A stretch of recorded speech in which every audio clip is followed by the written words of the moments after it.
반가워요. 반갑습니다. 뭐 늘 반갑지만 요한 씨하고 정규 씨 정말 오래간만이네요. 진짜 목사님 너무 보고 싶었습니다. 네. 이 두 분은 동남아시아 공연을 마치고 돌아온 게 아니고 그야말로 순회 공연. 미주 대륙에서 복음을 전파하는 일을 하고 돌아왔죠. 감사하게. 정말 애 많이 쓰셨어요. 감사합니다. 가는 곳마다 선물이 되려고 애썼죠. 맞습니다. 예, 또 보는 청년들마다 마음을 뜨겁게 해주더라고요. 그분들이. 네. 그래서 아주 그냥 불을 던지면서 왔습니다. 그래요. 하여튼 두 분에게 아주 귀한 시간이었을 거라고 생각하고 네. 또 우리 성수학당 오랫동안 함께했던 그 친구들이 함께 모이니까 이거 완전체인가?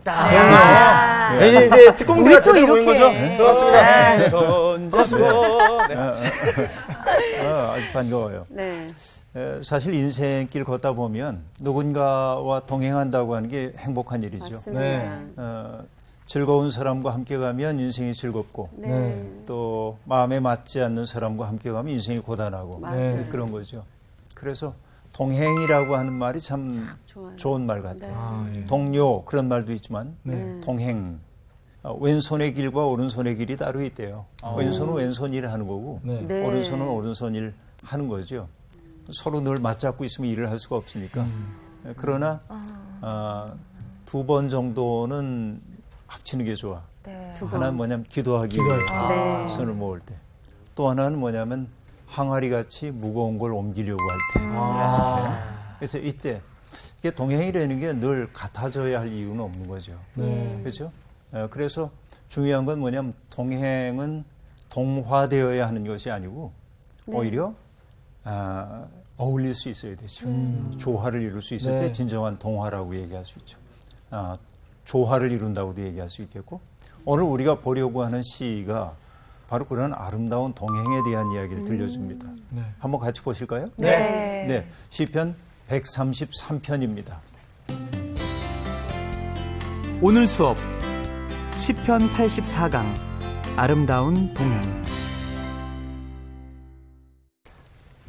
모처럼 우리 요한 씨가 네네. 낭독해 주면 좋을 것 같아요. 네.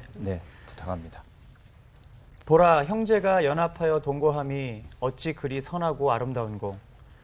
머리에 있는 보배로운 기름이 수염 곧 아론의 수염에 흘러서 그의 옷깃까지 내림 같고 헐몬의 이슬이 시온의 산들의 내림 같도다. 거기서 여호와께서 복을 명령하셨나니 곧 영생이로다. 네. 짤막한 시이지만은 굉장히 강렬한 메시지를 담고 있는데요. 네. 사실 이제 그 서양 언어하고 우리 언어하고 그 조금 구조가 다르죠. 네. 그렇죠. 네. 그러니까 우리가 말하는 것은 나는 당신을 사랑합니다 하면 나는 주어가 있고 네. 목적어가 있고 서술어가 있잖아요. 네. 그렇죠. 그런데 영어나 이런 것은 뭐라고 하죠? I love you 그래요. 네. 나는 사랑합니다, 당신을. Ich liebe dich. 나는 당신을 사랑합니다. 똑같아. 그죠? 그러니까 여러분 보면은 구조가 좀 다른 거죠. 네. 그래서 번역을 하는 사람들은 고민을 합니다. 이 구조, 왜냐하면 강조점이 앞에 있는데 번역을 해놓다 보면 강조가 뒤로 갈 수도 있거든요. 네. 그럼 뉘앙스가 좀 달라져요. 그렇죠. 그래서 번역을 할 때 중요한 게 뭐냐면 원본이 되는 텍스트를 출발 언어라고 얘기하고 네. 우리말로 옮긴다고 할 때 옮겨져야 하는 그 말을 도착 언어라고 얘기하는데 그러니까 출발 언어에서부터 네. 이 출발 언어 네. 여기에서부터 이제 도착 언어로 옮기는 거예요. 네. 그러니까 예를 들면 이제 이게 영어인데 이것을 우리 한글로 옮긴다든지 이런 경우이죠. 이렇게 번역해 놓는 거예요. 그때 아까 얘기한 대로 주어와 목적어와 서술어로 되어 있는 구조를 어떻게 쓸 것이냐 하는 거에 따라서 번역의 느낌은 완전히 달라지거든요. 근데 이 1장 1절 1절을 보면 보라 형제가 연합하여 동거하며 어찌 그리 선하고 아름다운고 이렇게 돼 있죠. 네. 그런데 이것을 여러분 약간 그 원래 맛에 맞게 번역을 하자면 이걸 새 번역이 그렇게 해놨는데 그 얼마나 아름답고 즐거운가 네. 해놓고 형제 자매가 어울려서 함께 사는 모습 그렇게 번역을 하죠. 그럼 어때요? 느낌이 좀 다르죠. 네. 그래서 훨씬 더 강조가 되고 네. 있음을 알 수 있죠. 그러니까 먼저 감탄이 나오고 그래서 감탄의 내용이 나와요. 그리고 뒤에 이제 내용이 나온다 하는 얘기입니다. 그런데 금방 제가 읽어드렸을 때 여러분 혹시 유의했는지 모르겠어요. 네. 우리 개역성경은 보라 형제가 연합하여 그렇게 해놨거든요. 네네. 근데 새 번역에서는 뭐라고 했냐면 형제 자매가 어울려서 그렇게 네, 말했어요. 네. 그러면 여러분 둘 중에 하나는 왜곡이 있는 거죠. 그죠? 그렇죠. 원문은 어떤 것일까요? 형제입니다. 그죠? 그런데 새 번역은 그러면 왜곡인가? 아니에요. 형제란 말 속에 이미 자매라고 하는 뜻도 내포되어 있기 때문에 그렇죠. 이 새 번역 성서에는 그 뜻을 살려 쓰고 있는 거예요. 네. 형제 자매라고 얘기를 하고 있는 겁니다. 그러면 여러분 형제라고 번역되어 있는 그 단어 속에 내포되어 있는 것은 한아버지에게서 태어난 아들과 또 다른 아들, 그들만이 형제인 것이 아니고 이 시의 세계 속에서 형제라고 하는 것은 그런 혈연의 관계만을 의미하는 건 아니에요. 네. 더 중요한 건 뭐냐면 언약 공동체. 그렇죠? 하나님과 언약이 맺어졌죠. 그 백성 사이에. 네. 그 언약 속에 있는 사람들은 전부 형제 공동체 이루고 있는 것이죠. 그럼 저희도 형제네요. 그렇죠? 그렇지, 형제죠. 형. 언약공. 형이라고 부를게요. 네. 아, 그러세요. 어떤 분이 그런 농담을 하더군요. 이게 좀 예수 믿는 사람들은 족보가 이상합니다. 맞아. 네. 왜냐면 내 아버지도 하나님을 아버지라고 그러고 나도 아버지라고 그러고 내 아들도 아버지라고 그러고 어떻게 된 겁니까? 그래서 족보가. 아들이 하나님을 할아버지라고 할아버지. 그런 경우도 그럴 수도 있더라고요. 없고. 네. 하여튼 농담이긴 합니다만 네. 이것이 형제라고 하는 것은 가정 공동체, 민족 공동체, 언약 공동체 모두를 일컫는 말이라고 보면 되겠습니다. 이스라엘 사람들은 특별히 자기들을 하나의 공동체로 생각을 했죠. 네. 하나님 앞에서 언약을 맺었기 때문에 언약의 꿈은 무엇이었죠? 그들이 평등한 세상을 이루는 것이었어요. 그들이 여러분 출애굽 이전에 살았던 데가 애굽이잖아요. 네. 애굽이라고 하는 것은 어떤 것이었습니까? 여기에는 지배자가 있고 네. 피지배자가 있었죠. 네. 지배당하는 사람이 갈려 있었습니다. 그러니까 지배자와 피지배자가 있었다고 하는 것은 여기에 계급이 있었다고 하는 얘기고 계급이라고 하는 것은 결국 뭐와 관련되냐면 억압이죠. 네. 사람들을 억압하는 일이 벌어져요. 억압된다고 하는 것은 뭐죠? 억압은 내 자유를 누군가가 제한하는 일이죠. 네. 자유의 제한입니다. 네. 여러분, 우리가 자유가 제한되면 행복합니까? 아니요. 아니죠. 그렇죠. 내가 자유가 제한되면 행복할 수가 없죠. 이런 세상이었는데 네. 지금 하나님의 애굽에서 그 백성을 이끌어내셔서 함께 이루려고 했던 세상은 뭐냐면 자유가 제한되지 않는 세상, 네. 억압이 없는 세상, 네. 계급적 차별이 없는 세상, 다시 얘기하면 지배자와 피지배자가 갈리지 않는 세상. 그래서 그 꿈을 뭐라고 했냐면 평등 공동체. 네. 그렇죠. 이게 이제 평등 공동체를 향해 가는 거예요. 그래서 이 평등 공동체의 꿈이 여러분 실현되기 위해서 그들은 애 많이 썼어요. 네. 사사기의 세계가 바로 지배하는 이가 없는 그런 그렇죠. 공동체의 모습을 보여주고 네. 있습니다. 그래서 여러분 그리스에서도 이제 이런 지배와 피지배로 갈리지 않은 그 세상의 꿈을 얘기한 적이 있는데 이 소노미아라고 얘기하는데 그걸 영어로는 no rule 그래요. 지배하지 않는 거. 이 소노미아의 이상이 있었어요. 이것은 여러분 지금 터키의 해안 지방에서 있었던 정치 실험이기도 했습니다. 네. 그러나 성경은 훨씬 전부터 이런 꿈을 우리에게 보여주고 있는 것이죠. 그래서 여기에서 형제가 연합하여 동거한다라고 하는 말이 단순히 우리 가족끼리 행복하게 지내 이런 얘기가 아니고 여러분 서로 다른 사람들, 난 모르는 사람일 수도 있지만 하나님 안에서 언약 공동체를 이루고 있는 사람들이 형제예요. 근데 그들이 어떻게 한다고 얘기를 했냐면 연합한다 하고 얘기합니다. 자, 연합한다는 말을 순수한 우리말로 난 이렇게 표현을 해봤는데요. 어우렁더우렁. 어우렁더우렁. 어우렁더우렁. 어울리는 거지. 그죠? 네. 이런 거.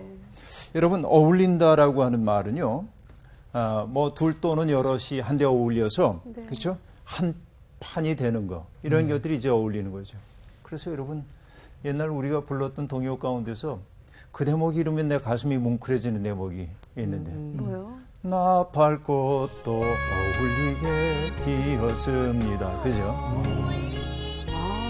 생각지도 못했던 노래. 나팔꽃도 어울리게 피었대. 그렇구나. 이게 난 그 곡을 들을 때마다 가슴이 뭉클해져요. 어울림이라고 하는 단어가 주는 울림이 있어. 그렇죠? 여러분 그런 느낌인데요. 이 동양 사람들은 굉장히 신비주의적인 데가 있었습니다. 네. 그래서 뭐라고 얘기하냐면 세상에 있는 모든 것들이 한 송이의 꽃이래. 그래서 그걸 뭐라고 하냐면 만물일화 그래요. 세상의 모든 것들이 한 송이의 꽃이야. 그러니까 그 한 송이의 꽃이라고 한 말 속에 담겨 있는 뜻은 뭡니까? 나와 너는 무관하지 않은 거지. 네. 그렇죠. 다시 얘기하면 그 세계관 속에서는 내가 행복하기 위해서 너도 행복해져야 돼. 맞아요. 네. 맞죠? 그래서 여러분 하나님을 아버지라고 부르는 사람들은 나만 행복하려고 이기주의적으로 추구를 할 때 결국은 자기를 상하게 하는 거예요. 네. 어울림을 깨뜨리기 때문에. 그렇죠. 그래서 여기 보라 형제가 연합하여 동거함이 어찌 그리 선하고 아름다운 거라고 얘기하고 있습니다. 자, 어울림이라는 가치가 다른 어느 때보다 소중했던 때는 특별히 유목민들 같은 경우에 더 그랬다고도 볼 수 있습니다. 그렇죠. 형제가 중요해요. 서로를 따뜻하게 맞아주는 형제가 정말로 중요한 것이죠. 그런데 여러분 그런 어울림을 깨뜨리고 있는 것들이 대개 어떤 것들일까요? 어울림을 깨뜨리는 욕심. 욕심이죠. 네. 욕심. 경쟁. 그렇죠? 경쟁. 자, 그러면 욕심, 경쟁. 여러분 이 뿌리에는 욕심과 경쟁의 뿌리에는 뭐가 있죠? 어떤 게 있습니까? 욕심과 경쟁의 뿌리에는. 나만 그렇지. 생각하는. 맞아. 자기중심성. 네. 그렇죠. 그렇죠. 자기중심성. 그러니까 모든 죄의 뿌리에는 뭐가 있냐면 자기중심성이 있어요. 나를 중심으로 세상을 재조직화하려고 하는 거예요. 그렇죠. 그래서 여러분 다른 이들과 더불어서 연합하기 위해서는 자기중심성이라고 하는 함정에서 자꾸 나오는 일이 필요합니다. 그러기 위해서는 뭘 해야 되냐? 누군가에게 자기를 주는 연습을 자꾸 해야 돼요. 이것이 연합함의 비밀이라고 얘기할 수 있겠어요. 근데 이상하게 평상시에는 잘 어울려서 이제 이렇게 가다가 그 단체가 돈이 많아지면 다툼이 생기는 경우를 많이 봅니다. 어디에나. 그런 거 문제구나. 아시죠? 여러분 아브라함이 조카 롯과 함께 살았거든요. 그렇죠. 잘 살았죠? 네. 그런데 어떻게 됐어요? 재산이 많아지게 되자 갈라지죠. 아브라함을 섬기고 있던 목자들과 목동들과 롯의 재산을 지키는 목자들이 싸워요. 자꾸. 뭘 가지고 싸웠을까요? 목초지. 여기에 내가 먼저 차지했냐 아니냐. 또 물. 그렇죠. 물이 중요하죠. 그래서 아브라함이 롯을 부르죠. 우리가 친척인데 이렇게 싸워서야 되겠냐. 이러다가는 의상하겠다. 그러니 우리가 싸우면서 함께 있느니 우리 헤어지자. 각자의 길로. 그러죠. 그래서 여러분 헤어짐이 다 나쁜 건 아니에요. 맞아요. 때때로 창조적 헤어짐이 필요하죠. 그런데 아브라함이 뭐라고 얘기합니까? 조카에게 너는 내 조카니까 내가 먼저 택할 테니까 넌 남은 거 가져. 그렇게 안 하죠. 아브라함이 어떻게 했죠? 내가 좋아하면 나는 우하겠고 내가 우하면 나는 좋아하겠다. 그렇죠? 언제나 뭐냐면 기득권을 가지고 있는 사람이 먼저 내려놓으면 평화스러워져. 그가 선택할 수 있도록 해주면. 그래서 이 철없는 조카 롯이 아유 무슨 말씀이세요? 저는 젊고 아직 가능성 많습니다. 삼촌께서 먼저 이러면 좋을 텐데 이 철딱선이 없는 친구가 쓱 보니까 멜름 그냥 저기요. 아주 좋아 보여 저기가. 그럼 제가 이쪽으로 갈게요. 그래서 나중에 롯이 살게 된 게 소돔 아니에요. 맞아요. 그렇죠? 사람의 눈으로 보기에 가장 아름다워 보이는 것이 오히려 하나님이 보시기에는 멸망해야 할 장소일 수도 있는 거지. 이게 아이러니라고 얘기할 수 있겠는데요. 아무튼 이런 경우가 굉장히 많이 있습니다. 그래서 형제가 연합하여 동거함이 참 아름답다. 이게 어울린다라고 하는 단어 여러분 아까 나팔꽃도 어울리게 피었습니다. 그렇죠? 정말 아름다운 단어입니다. 그런데 그 아름다움을 2절에 이렇게 표현하고 있네요. 머리에 있는 보배로운 기름이 수염 곧 아론의 수염에 흘러서 그의 옷깃까지 내림같고 그래서요. 이게 무슨 뜻이에요? 이 아론이 제사장이었잖아요. 그렇죠. 기름을 붓는다는 게. 기름 부었죠. 기름을 부었죠. 제사장 되기 위해서는. 기름 부음을 받는 사람들이 셋이 있었죠. 왕. 제사장, 예언자. 예. 그렇죠? 이 셋입니다. 꼭 예언자들이 기름 부음 받는 건 아니죠. 메시아가 기름 부음 받은 자라고 한 뜻이 있는데요. 네. 아무튼 다시 얘기하면 하나님의 일과 관련된 사람들이 기름 부음을 받죠. 그러면 왕도 기름 부음을 받는다는 얘기는 어떤 뜻일까요? 왕은 자기의 뜻을 이 땅에서 구현하기 위해 존재하는 존재가 아니야. 네. 뭐 하는 거예요? 하나님의 뜻을 구현하기 위해 택함받은 사람이죠. 이게 이제 중요해요.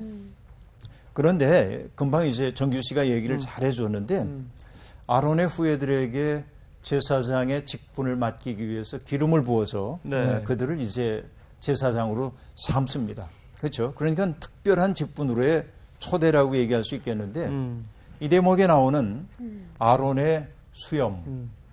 여러분, 아론의 수염이 여러분 뭘 얘기하는 걸까요? 아론의 수염이라고 뭔가 하는 거. 상징성이 있을 것 같은데 수염이. 그죠? 네? 아론의 수염 나이 아니에요? 나이? 그냥 수염은 아닐 것 같고요. 그냥 수염을 그러니까 아니고. 수염이 이제 점점점 이렇게 길어지니까 어떤 자기 세대가 아니라 네.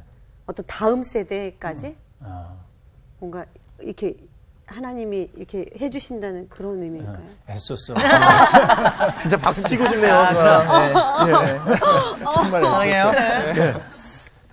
어쨌든 수염이라고 하는 것은 네네. 권위의 상징이라고 볼 수 있어요. 네. 네, 그런데 이제 이게 제유법이기도 하고요. 네. 그러니까 수사 가운데서 제유법이기도 한데 예를 들면 뭐 백의의 천사 그러면은 백의라고 하는 게 그 깨끗함. 간호사들 상징하죠. 네. 네. 하얀 옷은 꼭 간호사만 입는 건 아니잖아요. 그렇죠. 네, 그럼에도 상징성. 불구하고 이제 그런 표현들을 네. 쓰죠. 네. 뭐 빵의 문제를 해결해 달라 하고 얘기할 때 꼭 어디 가가지고선 아침에 빵집이 아니죠. 빵집만 얘기하는 게 네. 아니죠. 그렇죠. 식량을 얘기하죠. 네. 그러니까 여러분 성서 속에 나오는 언어는 대단히 은유적인 언어들이 많이 나옵니다. 여러 가지 비유들이 나오죠. 네. 그런데 제가 질문하는 건 뭐냐면 기름이 보배로운 기름이 아론의 수염에까지 흘러내려서 네. 옷깃까지 내린대. 네, 네. 그러면 여러분 보통 우리는 뭔가 이렇게 흐르면 네. 좀 싫죠. 그렇죠. 바로 닦아버리죠. 네, 닦아내고 싶고. 네. 그런데 여기 흘러서 수염을 타고 흘러내려서 옷깃까지 적신대. 그것도 기름이. 그것도. 좀 찝찝한데요. 찝찝하죠. 네, 좀 그런데. 예. 네. 여러분 이거 이상하죠 좀. 네네. 자 여러분 그러면 이걸 이해하기 위해서 우리가 봐야 하는 성경 구절이 하나 있는데 예, 예.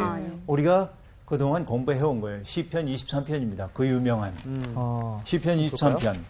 거기에 보면 네. 여러분 뭐 찾지 않더라도 여러분 기억이 날 텐데요. 안 나요, 알죠. 안 나요. 안 나? 안 기억하고 요거는 싶다. 나의 목자신 요거네요. 5절. 5절이군요. 5절에 어떤 얘기가 나와요? 주께서 내 원수의 목전에서 내게 상을 차려주시고 기름을 내 머리에 부으셨으니 내 잔이 넘치나이다. 이거 그렇죠. 뭐였지? 기름을 내 머리에 발라주셔서 내 잔이 넘친대요. 그러니까 여러분 상상을 해보세요. 기름이 이제 여기 적셨는데 네. 앞에 잔을 놓았더니 거기가 가득 찰 정도예요. 네네. 이게 무슨 얘기예요? 이것도 이상해. 무슨 얘기인지 그죠? 자, 이건 무슨 뜻인가 보면요.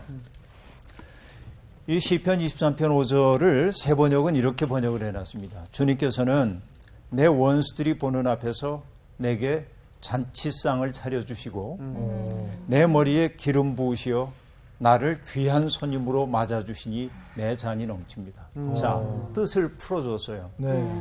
기름으로 내 머리에 기름을 부으신다고 하는 뜻이 뭔가 했더니 성령. 나를 귀한 손님으로 맞아주셨다 그런 뜻이에요. 이게 예? 뜻을 풀어낸 거예요. 네. 그러니까 여러분 사실은 이 번역만 하면 그 문화를 알지 못하면 네. 문화를 알지 못하면 뭔 우리가 말이지? 굉장히 이해하기 어려워요. 그렇죠. 네. 제가 아주 오래전에 책을 하나 번역하는데 이런 대목이 나와요.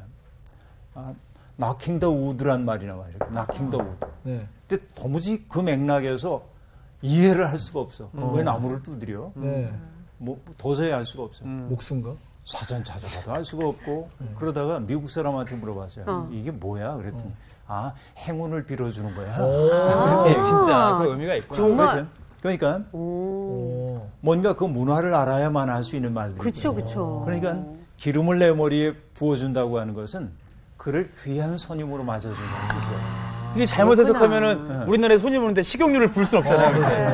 그러면 그렇죠. 큰일 나죠. 식용유 너무했다. 올리브유 정도는 돼야지. 올리브유 정도 몰라도. 포도씨유. 실제로 그랬어요. 그쪽 지방에서. 기름을 발라주는 거예요. 옥합을 깨뜨려 향유를 부은 여인 얘기도 나오죠. 네, 그렇죠, 네. 복음서에 보면 네. 그 여인이 옥합을 깨뜨려서 향유를 예수님께 붓잖아요. 그렇죠. 네, 네. 이건 뭐냐면 예수님을 귀한 분으로 여긴다는 뜻이에요. 그렇구나. 그러니까 기름을 바른다는 그 의미가 무엇인지를 알면 그 뜻을 우리가 알 수 있겠죠. 아이고. 그 다음에 어떤 얘기가 나오냐면 헐몬의 이슬이 시온의 산들에 내림 같도다. 자, 이건 전부 어디에 걸리냐면 1절에 걸리고 있어요. 네네. 형제가 연합하여 동거하는 게 얼마나 아름다운지에 대한 얘기를 하면서 네. 그렇죠?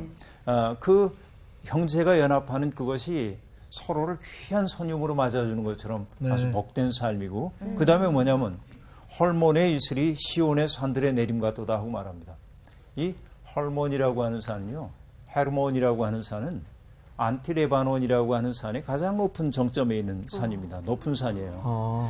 저도 그 산을 멀리서 바라봤는데요. 내가 갔을 때가 약간 추울 때여서는지 몰라도 그 꼭대기에 흰 눈을 이고 있어요. 흰 눈을. 예뻤겠다. 그럼 여러분, 그 광야에 살고 있는 사람들이, 광야지대가 많은 땅에 살고 있는 사람들이 그 높이 솟은 산에서 흰 눈을 이고 있는 그 산을 바라보면 신비롭지 않겠어요? 그럴 것이요. 신비롭죠.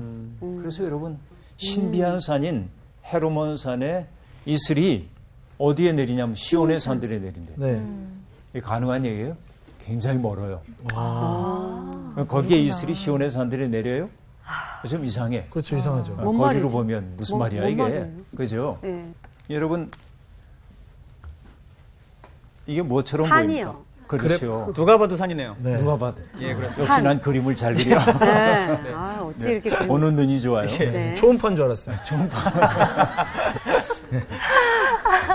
창의적이다. 전에 이제 여러분 산 가운데 월출산이라는 산이 네. 있는데 그 월출산은 가려면은 월출산 등산하기가 좀 쉽지 않은 게 험해요. 올라갔다가 맨 계곡까지 내려와서 또 올라가야 되고 이제 이렇게 이제 이어져요. 그래서 좀 등산하기가 좀 어려운 곳인데 여기에서 에피소드도 하나 있습니다.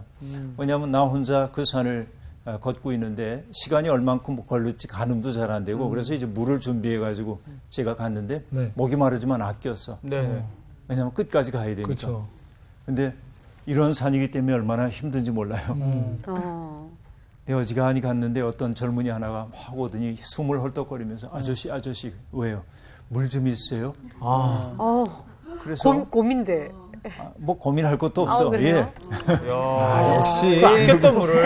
역시 우리 선생님이야. 아꼈던 물을. 그러니까. 아꼈던 물을 네. 줬어요. 그러면 네. 보통 어때요? 한두 모금 마시고 감사합니다. 그러고 이제 줘야잖아. 그죠? 근데 원샷을 원샷 하시던가요? 너무 목말랐던 거야 이분이. 그래서 거의 원샷을 해가지고 바닥을 비운 거야 이 사람이. 어우, 그리고 그분 감사합니다 그러고 갔어요. 어머. 물통이 하나 더 있는 줄 알았나? 그 청년 참. 대단한 팩이 청년이었는데요. 아니 자, 그렇게 될 때까지 거기 목사님 보면 선생님 거기까지만 좀 남겨 이러기도 우리 안 선생님이 하셨구나. 그냥 차마 그러지 못하고 얼마나 목마르면. 인자 씨. 그런 경험이. 아니 근데 자 내가 이걸 그린 것은 네. 월출산 등반 얘기하려는 게 아니고 네. 이 얘기인데요. 여러분 산에 여기가 이제 산 등성이고 예, 여기가 계곡이잖아요. 네. 그러니까 여기에서 여기를 가기 위해서 상당히 멀리 가야 합니다. 네. 역사로 보자고요. 예수님이 여기 모세가 여기에 있어요. 모세가. 그 다음에 엘리야가 여기 있고요. 여기에 예수님이 계세요. 네. 그리고 여기쯤 해가지고 우리가 있다고 합시다. 네. 그렇죠? 그러면 시간적 간격으로 보면 만날 수 없는 분들이죠. 네. 그렇죠? 네. 만날 수 없지만 없죠. 이 정상과 정상에 서면 보여. 서로를 바라볼 수 있어요. 실존의 인사를 나누는 거야. 그치? 실존의 인사를 나누는 거야. 진리 안에 있으면 서로를 알게 돼. 그렇죠? 모세도 엘리야를 알게 되고 엘리야도 모세를 알게 되고 이게 다 통속되는 거예요. 네. 높은 데 올라가면. 그렇죠? 정신의 키가 높아지면 네. 만날 수 있는 거지. 그러니까 저기 딱 보이니까. 해몬산과 시온산이 만나는 거야 지금. 응? 그러니까 여러분 지리적으로 가능해 이런 소리 하지 말고 이게 무슨 얘기인지 알겠죠? 네. 그러니까 여러분 진리 안에서는 이렇게 통하는 거예요. 예수님과 우리가 2000년의 거리를 두고 있지만 네. 지금도 우리들이 예수님과 만나고 있죠. 인격적으로. 네. 그건 뭐냐면 우리가 이런 마루, 그래서 꼭대기죠. 이 마루, 예수 그리스도가 우리에게 보여주셨던 그 마음의 자리에 섰을 때 우리는 예수님과 실존의 인사를 나누고 있거든요. 네? 네. 제 아무리 시간의 거리가 많이 떨어져 있다 할지라도 네. 말이지. 아멘. 그러니까 헬몬산의 이슬이 시온에 내린다고 하는 말은 그런 뜻이야. 사람들이 가장 신성하게 여기고 있는 네. 그렇죠?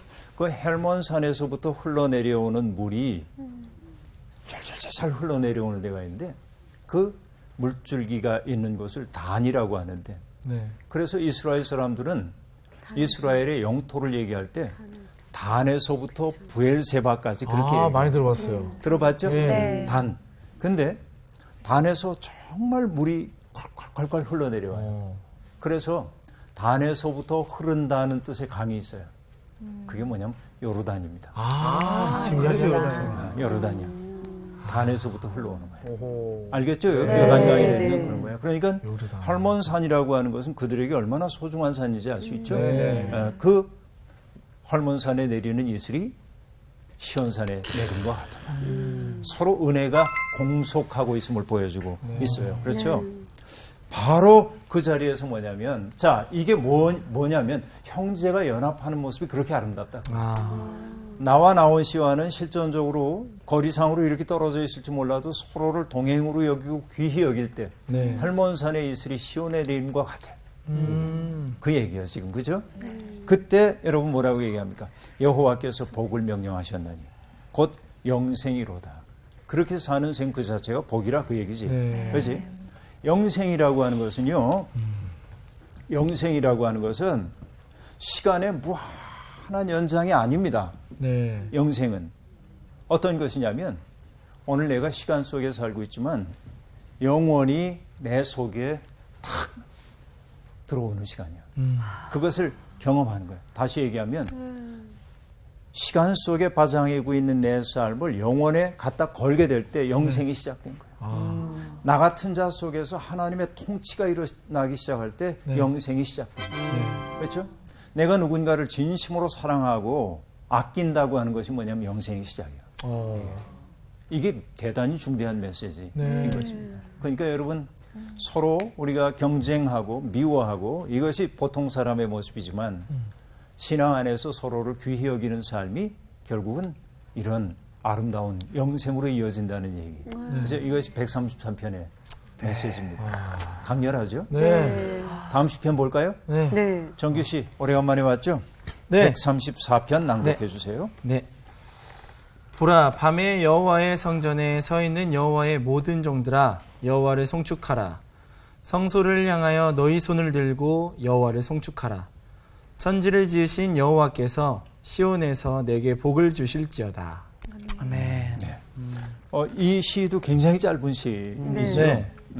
짧은 시이지만 내용도 뭐 간단한 건 아닙니다. 그렇죠. 이것도 굉장히 중요한 의미를 갖고 있는데요. 보라, 밤에 여호와의 성전에 서 있는 여호와의 모든 종들아. 그러면 여러분 대개 일반 신도들은 밤에는 성전에 있을 일이 별로 없죠. 그렇죠. 금요철야 때 아니면은 좀 금요철야 때 아니면 예리해. 네. 네. 보통 여기에 밤에 여호와의 성전에 서 있는 종들하고 얘기할 때 제사장 계급들을 얘기할 거예요. 그렇게 말하는 사람들이 있어요. 그러나 그건 너무 제한적입니다. 사실은 뭐 밤에 여호와에 서 있는 사람은 일반 신도들도 다 의미한다고 볼 수 있어요. 하나님의 일을 하는 사람들이 전부 여호와의 전에 서 있다고도 볼 수 있겠습니다. 네. 그런데 여러분 그들에게 종들에게 요구되고 있는 것은 뭐죠? 종? 여러분 종은 지시한 거를 잘 이렇게 주인의 명령을 항상 기다리고 있죠. 그렇죠? 네. 여러분 우리가 예수님을 주님이라고 얘기할 때 네. 주 페리오스라고 한 말에는 그분이 주가 될 때 나는 뭐냐면 종이란 뉘앙스가 노예라는 뜻으로 사람들이 받아들이지만 이제 그런 뜻도 없는 것은 아니지만 여러분 누군가가 앞서가면 그 뒤를 따르는 게 종이죠. 그렇죠. 그래서 그런 의미의 주종이에요. 네. 자, 그러니까 종들에게 요구되고 있는 것은 이것도 여러분 우리가 정치적으로 종이라든지 신분상의 종이라고 한다면 네. 그 속에 자유가 없죠. 없죠. 그런데 네. 성서가 우리에게 얘기하고 있는 우리를 하나님의 종이라고 얘기할 때 그 네. 종은 함께하는 거. 자유가 있는 종이야. 팔로워. 자유가 없는 종이 아니라 자유가 있는 종이야. 네. 네. 하나님이 인간을 만드셨을 때 하나님께서 인간에게 자유를 주셨죠. 네. 그렇죠? 네. 자유를 주셨죠. 그렇죠. 선악과를 따먹을 수도 있고 따먹지 않을 수도 있는 자유를 주셨죠. 네. 우리는 원망스러워 하나님이 아예 따먹을 수 있는 자유가 없었더라면 죄도 짓지 않았을 텐데 그런 생각 들잖아요. 맞아요. 우리. 그런 그죠? 들죠. 그런데 여러분 전에도 말씀드렸지만 하나님이 우리에게 자유를 주신 까닭은 뭐냐면 자유가 없으면 사랑도 없기 때문에. 네? 무슨 뜻일까요 이게? 여러분 내가 어떤 사람 사랑해요.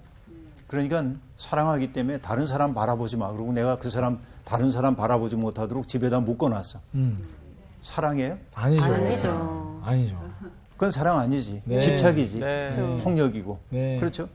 내가 누군가를 사랑하는 것이 가슴 떨리는 일인 까닭이 뭐냐면 내가 사랑하는 대상이 내게서 등 돌릴 수도 있는 가능성이 있기 때문이야. 아우 그 스릴.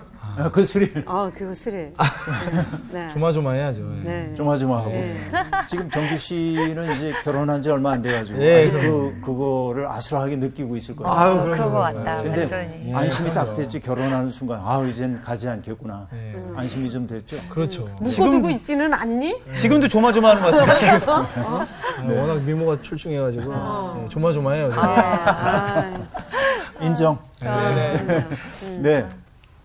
자유라고 하는 것이 없으면 사랑도 불가능해요. 네. 하나님은 인간과 더불어 사랑의 관계를 맺기를 원하지. 그렇죠? 네. 사랑이 아닌 그야말로 예속의 관계를 맺기를 원하지 않아. 그래서 하나님은 인간에게 자유를 주셨어. 당신을 배신할 수도 있는 자유를. 이게 어쩔 수 없는 하나님의 사랑이에요. 이게 놀라운 하나님의 사랑이에요. 네. 그렇죠? 그래서 우리는 뭐냐면 신앙은 누군가가 강압해서 종이 되는 게 아니라 자발적 종되기야. 네. 나라고 하는 존재가 얼마나 작은지를 아니까 하나님의 의지가 내 속에서 구현되기를 바라는 거예요. 그래서 여기에는 자발적 종되기야. 그러면 종들에게 요구되고 있는 삶이 뭘까요? 여러분, 프란체스코 성인은 지금도 이제 교회 전통이 얘기하는 바입니다만 세 가지가 필요하다고 생각을 했는데 프란체스코 성인이 그게 뭐냐면 가난, 정결, 순명 그렇게 얘기를 해요. 이게 정말 수도자들에게 하나님을 따르는 사람에게 필요한 것이래요. 그래서 프란체스칸 수도자들의 옷을 보면 세 마디 이렇게 묶어놨어요. 매듭이 세 개가 있어. 그게 뭐냐면 이걸 뜻하는 거지. 이거를 늘 그걸 명심하고 사는 거지. 예. 그 가운데 하나가 순명이에요. 네. 순명. 그러니까 순종한다 할 때 순자이죠. 그 다음에 명. 목숨명. 명령이야. 명령. 명령이에요. 목숨이기도 하고. 그렇죠? 근데 이 글자를 보면 내천자가 있죠. 네네. 내천자가 있고 이건 머리를 뜻한 혈자인데 네. 네. 머리를 흐름 속에 두고 있는 거예요. 이게 순리를 따르는 거지. 네. 그러니까 이거 여기에서 내천자는 우리 신학적으로 얘기하면 뭐냐면 하나님이야. 하나님 앞에 내 머리를 두고 사는 거지. 그렇죠? 네. 이게 중요하지. 하나님 앞에 내 머리를 두고 사는 건데 결국 여러분 종에게 요구되는 순명이 있다. 바로 이것이죠. 그래서 그들이 성전에서 해야 할 일은 뭐냐면 여호와를 송축하는 거라고 얘기하고 있습니다. 네. 그렇죠? 성소를 향하여 너희 손을 들고 여호와를 송축하라 하고 말합니다. 그래서 여러분 손을 들고 하나님을 송축한다고 하는 것은 찬양의 자세를 뜻하는 것이기도 하지만 네. 우리가 로마서 12장에 보면 그런 말이 있죠. 그러므로 형제들아 내가 하나님의 모든 자비하심으로 너희를 권하노니 너희 몸을 하나님이 기뻐하시는 거룩한 산제사로 드리라. 이는 너희가 드릴 영적 예배니라 하고 말하고 있죠. 그러니까 여기에서 손을 들고 찬양하라고 하는 그 얘기는 찬양의 자세만을 얘기하는 게 아니라 나의 삶 그 자체가 하나님 앞에 예배가 되도록 살라는 뜻으로 보면 되겠어요. 그렇죠? 근데 그렇게 살게 될 때 3절에 보니까 천지를 지으신 여호와께서 시온에서 내게 복을 주실지어다 하고 말하고 있습니다. 자, 우리가 찬양해야 할 분, 우리의 찬양을 받으실 분을 134편은 뭐라고 하냐면 천지를 지으신 분이라고 얘기하고 있습니다. 네. 자, 여러분 이 말은 정말 중요하죠. 이게 상투어가 되면 안 돼. 네. 하나님이 천지를 지으셨어요. 믿습니까? 그럼 아멘. 그러고 아무 뜻도 없어. 그게 뭔지. 네, 그럴 경우가 많이 있죠. 그럴 경우가 많이 있죠. 네. 믿습니까? 그러면 아멘 그랬는데 네, 그렇죠. 뭘 믿는지는 몰라. 네. 하나님이 천지를 만드셨다는 그 말 속에 담겨있는 뜻이 뭔지를 살펴야 하겠다는 거죠. 그러면 여러분, 하나님이 천지를 만드셨다는 얘기는 세상의 모든 것 속에 하나님의 숨결이 녹아들어 있다는 얘기겠지. 하나님이 만드셨으니까. 내가 제작자면 내가 이 탁자를 만들었다 그거예요. 그러면은 이 속에는 나라고 하는 이의 아이디어와 솜씨가 이 속에 녹아들어 있죠. 네. 그럼 세상에 있는 모든 것들이 하나님이 만드신 거라고 한다면 그 속에는 하나님의 생각과 솜씨가 그 속에 담겨 있죠. 그러면 여러분께 묻습니다. 여러분 정말 이게 하나님이 만드신 게 맞다고 한다면 내가 이거 함부로 해도 돼? 안 되죠. 내게 아닌데. 그죠? 그러면 내가 하나님이 천지를 만드셨다고 고백하는 그 고백 속에는 인간에게 요구되고 있는 윤리적 삶이 있어요. 뭐야? 함부로 대하면 안 돼요. 어떤 것도. 조심스럽게 대해야 되는 거지. 그렇죠. 이게 윤리적 삶이에요. 기독교인의 윤리적 삶의 근거는 바로 거기에 있어. 그러니까 미란 씨 하나님 만드셨거든요. 정규 씨도 하나님 만드셨거든요. 그러면 때때로 정규 씨하고 나하고 의견 충돌이 있을 수도 있어요. 그동안 없었지만. 네, 감사하죠. 그렇죠. 그런데 의견 충돌이 있다 손치더라도 저 인간은 몹쓸 인간이야. 이렇게 하면 안 된다고 얘기해요. 왜냐하면 그도 또한 하나님의 만드신 작품이기 때문에. 때때로 그 작품에 때가 묻어 있을 수는 있어요. 때때로 묻혀 있기 때문에 훼손된 부분이 있을 수는 있어요. 그러나 근본에 있어서는 흔들리지 않는 거죠. 그걸 알아야죠.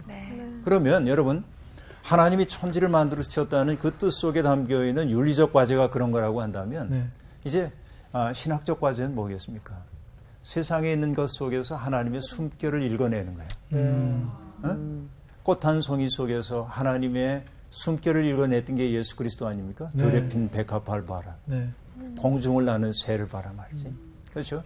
그러니까 인생을 풍요롭게 산다고 하는 건 뭔가 하고 봤더니 남들이 갖지 못한 희귀한 것을 많이 갖는 게 인생의 풍요로움이 아니라 우리에게 일상적으로 주어져 있는 많은 것 속에서 하나님의 숨결을 느껴내는 사람. 이게 잘 사는 거야. 진짜 잘 사는 거야. 그러니까 의식주의 문제가 중요하지 않다고 말하는 게 아니라 그 문제 중요해요. 물론. 그런데 그런 문제가 이미 해결된 사람들인데 불행한 사람들이 너무 많아. 많이 있죠. 그렇죠.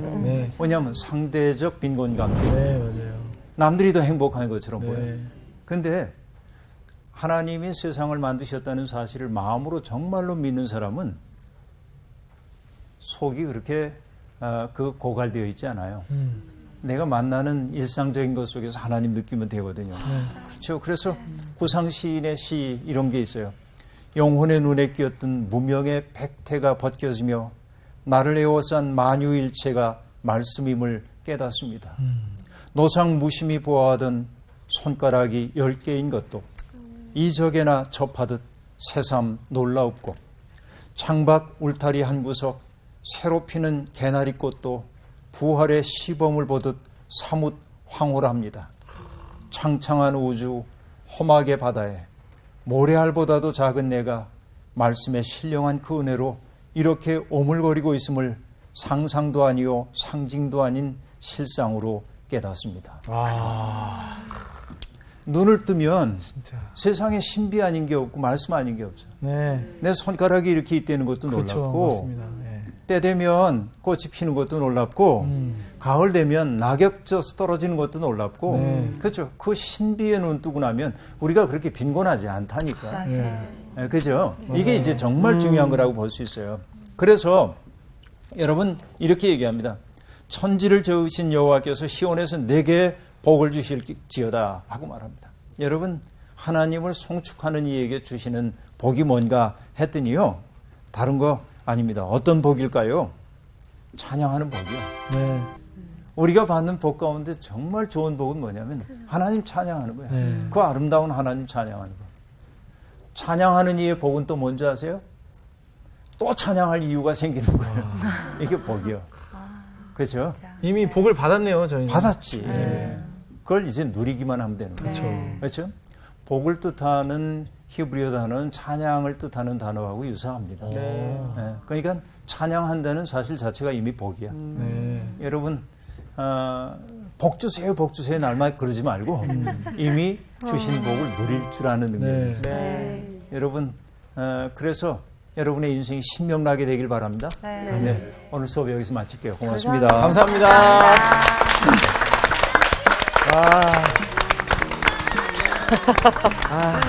역시 정말 역시 성서학당이야. 그런 거 있잖아요. 그 자리를 떠나보면 더 소중함을 안 저도 딱 그 생각이에요. 그렇죠. 그래서 제가 너무 오늘 감사했는데 더 감사한 건 우리가 이 어울렁 하는 우리의 모임 가운데 말씀이 뿌리 깊게 있다는 게 너무 감사한 시간이에요. 우리 다 너무 어울리게 피어 있는 것 같아요. 네, 맞아요. 여기 그 133편에 동행과 그리고 귀히 여기는 그리고 이제 34편에 하나님이 또 계속해서 또 찬양하고 신축하는 우리의 삶 속에 이게 그 천지를 만드신 하나님을 매일 찬양하고 있지만 우리가 정말 힘듦과 우리가 어려움을 겪고 있을 때 우리 하나님의 숨결을 매일 느낀다면 어떠한 약을 먹는 것보다 보약을 먹는 거 아닐까? 눈이 왜 이렇게 촉촉해졌어요? 너무 은혜 받으셨어. 눈에 요단강이 흐르고 있는 거예요. 하여튼 요르단. 우리가 정말 하나님을 끝까지 찬양하겠습니다. 아멘. 네. 갑시다. 네, 갑시다 한번 가봅시다. 감사합니다. 이번 주 퀴즈입니다.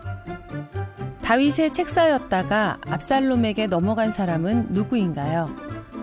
1번 아히도벨, 2번 나다나엘, 3번 후세. 정답을 아시는 분은 CBS 성서학당 홈페이지에 정답을 올려주시거나 우편으로 보내주시면 됩니다. 보내실 곳은 서울특별시 양천구 목동 서로 159-1 CBS 성서학당 담당자 앞입니다. 연락처를 꼭 남겨주세요. 선정되신 분들에게는 대한성서공회에서 성경, 송태근 선생님의 하나님이 꿈꾸는 교회, 김기석 선생님의 일상순례자, 신의윤 선생님의 땅과 하늘의 갈림길에서, 이영재 선생님의 이삭 이야기, 성경 통독을 위한 최고의 자습서 성경 2.0 가운데 하나를 드립니다.